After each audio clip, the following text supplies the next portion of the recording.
Praise the lord. దేవునికి మహిమ కలుగును గాక. అందరూ బాగున్నారా? ఈ దినం దేవుని వాగ్దానం, జీవపు ఊట. యెహోవా యందు భయభక్తులు కలిగి ఉండుట జీవపు ఊట. సామెతల గ్రంథం 14వ అధ్యాయం 24వ వచనం.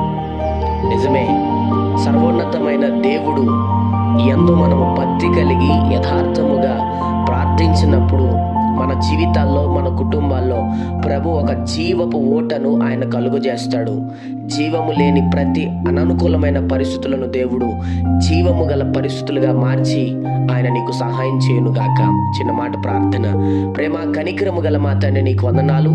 ఉదయకాల సమూల బిడ్డలను మీరు దీవించి బలపరిచి వారు వెళ్తున్న ప్రయాణాల్లో, మార్గాల్లో, పనుల్లో, ప్రయత్నాల్లో ఈ దినము వారికి మీరు తోడుగా ఉండి వారి జీవితాల్లో, వారి కుటుంబాల్లో జీవపు ఓటను మీరు కలుగ చేయమని యేసు నామములో అడుగుతున్నాం తండ్రి.